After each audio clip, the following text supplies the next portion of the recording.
안녕하세요. 오늘은 토공사에서 독립기초와 줄기초의 터프하기 수량을 어떻게 계산하는지 살펴보겠습니다. 먼저 독립기초의 터프하기량을 어떻게 계산하는지 보겠습니다. 독립기초는 비교적 작은 규모의 건축물에 사용되는데요. 이 사례는 매트기초에서 기둥에 설치되는 부위를 보강하기 위해서 독립기초처럼 구덩이를 파서 보강하는 사례입니다. 이렇게 독립기초처럼 구덩이를 파서 하부에 보강근을 설치하고요. 기둥 다우얼 철근을 배치해서 그다음에 거푸집을 대고 콘크리트를 타설해서 독립기초처럼 기둥이 설치되는 부위를 보강한 사례입니다. 자, 이렇게 독립기초 형태로 팔 때 터프하기량을 어떻게 계산하는지 살펴보겠습니다. 자, 독립기초를 만들기 위해서는 이렇게 경사지게 구덩이를 파야 하는데요. 설계 도면에는 터프하기 형상이 나와 있지 않으니까 어떤 형상으로 파야 할지 결정을 해야 합니다. 터프하기 형상을 결정하기 위해서 정해야 하는 것은 작업의 여유폭하고 범면의 폭이 있습니다. 앞에 현장에 서서 보신 것처럼 기초 콘크리트 옆에 거푸집을 대거나 하려면 작업을 할 수 있는 여유폭이 있어야 되겠죠. 자, 그럼 작업의 여유폭은 얼마 정도나 할까요? 딱히 정해진 원칙은 없습니다. 흙막이가 있을 때하고 없을 때에 따라서 달라질 수가 있는데, 흙막이가 없는 경우에는 관례적으로 터프하기 깊이가 1m 이하이면 한 200 정도, 2m 이하이면 300 정도, 3m 이하이면 400 정도, 4m 이하이면 500 정도로 보고 주로 계산을 많이 합니다. 흙막이가 있으면 조금 깊게 파는 것이기 때문에 5m 이하이면 600에서 700 정도로 하고요. 5m 이상이면 900에서 1200 정도로 여유폭을 두시면 될 것 같습니다. 자, 두 번째로 범면의 폭을 결정해야 하는데요. 범면의 폭은 흙의 휴식각에 따라서 달라질 수가 있습니다. 흙의 휴식각이라고 하면 흙 입자 간의 마찰력만으로 중력에 저항하는 흙의 사면 각도를 말하는데, 그림에서 보시는 이 각도를 의미합니다. 그런데 이제 무너지지 않고 어느 정도 각도까지 버틸 수 있는지는 흙의 종류에 따라서 달라지기 때문에 집안 조사 결과를 토대로 결정하면 되겠습니다. 근데 앞에 현장에서도 보신 것처럼 대부분 휴식각을 크게 보고 파는 경우가 많기 때문에 관례적으로 독립기초 높이의 0.3 정도를 곱한 값을 많이 적용합니다. 자, 그래서 작업의 여유폭과 범면의 폭을 결정을 했으면 독립기초의 터프하기 최적을 어떻게 계산하는지 보겠습니다. 자, 예를 들어서 범면의 폭을 포함한 상부 모서리의 길이가 각각 A와 B라고 하고, 작업의 여유폭을 포함한 하부 모서리의 길이가 각각 A-하고 B-라고 한다면 이 도형의 최적은 6분의 H 공식을 적용해서 계산을 합니다.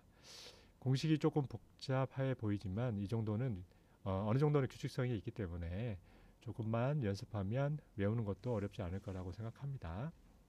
괄호 안을 보시면 2a 더하기 a 다시 괄호 닫고 곱하기 b의 형태가 두 번 반복되는 것을 볼 수 있는데요.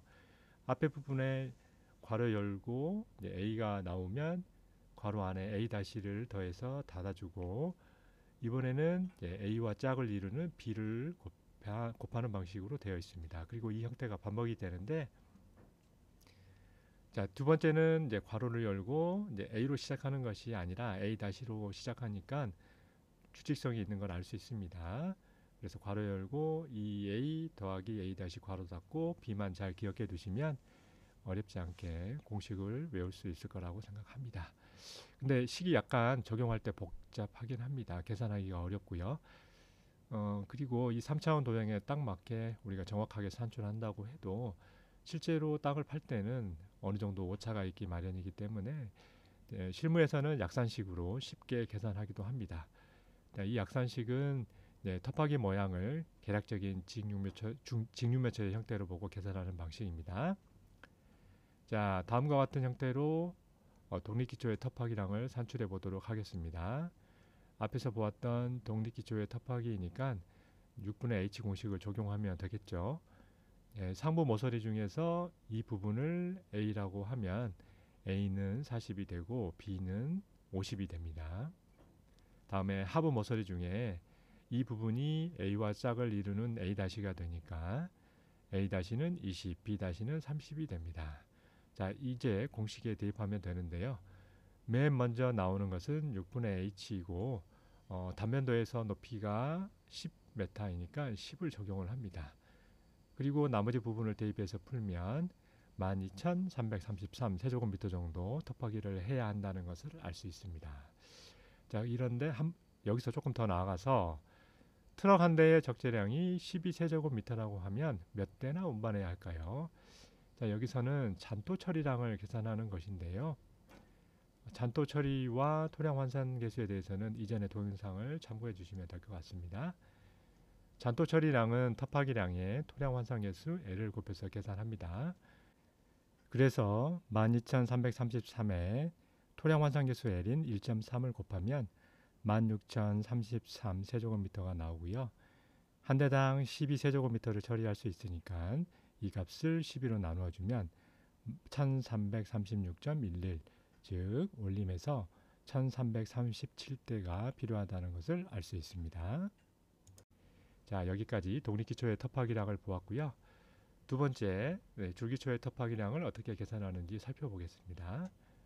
자, 줄기초는 조적벽체 등의 기초를 이렇게 일렬로 세우는 방식으로 만드는 것이고요. 줄기초의 터프하기는 이런 모양으로 파내야 한다는 것을 알 수 있습니다. 그래서 이렇게 단면이 사다리꼬리 모양을 줄기초 길이를 따라서 파내는 것이 됩니다. 그래서 줄기초의 터프하기량은 이렇게 사다리꼴의 면적에 줄기초의 길이를 곱해서 계산하면 됩니다. 이것만 잘 기억해 두시면 될 것 같습니다.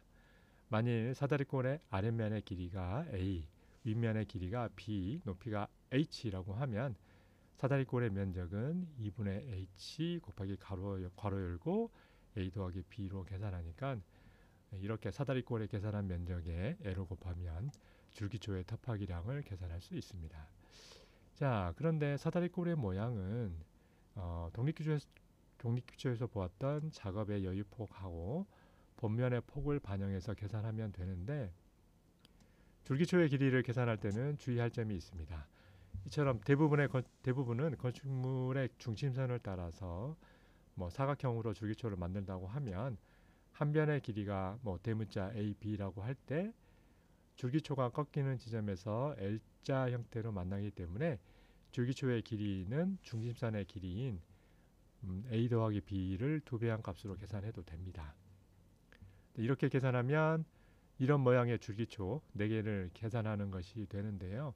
이렇게 보면 4개의 줄기초가 만나는 지점인 여기 빨간 영역이 중복 계산하는 것처럼 보이지만 이렇게 전체 모양에서 중복되지 않는 부분도 있기 때문에 계산 결과에 차이가 없어집니다. 그래서 중심선이 L자 형태로 둘러싸인 모양의 줄기초가 만들어지면 줄기초의 길이는 둘레의 길이로 계산해도 됩니다. 자, 그런데 이런 모양처럼 가운데를 가로질러서 만들어지는 줄기초도 있겠죠?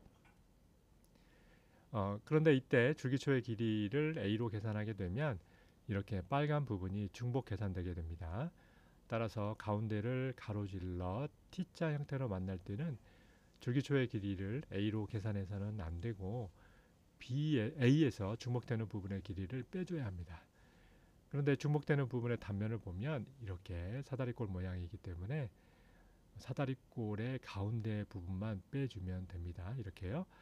사다리꼴의 아랫면의 길이가 A, 윗면의 길이가 B라고 하면 중복되는 부분은 각각의 절반 길이인 2분의 A와 2분의 B의 절반값이 되고 이것이 양쪽에서 중복되니까 곱하기 2를 해줘야 되겠죠.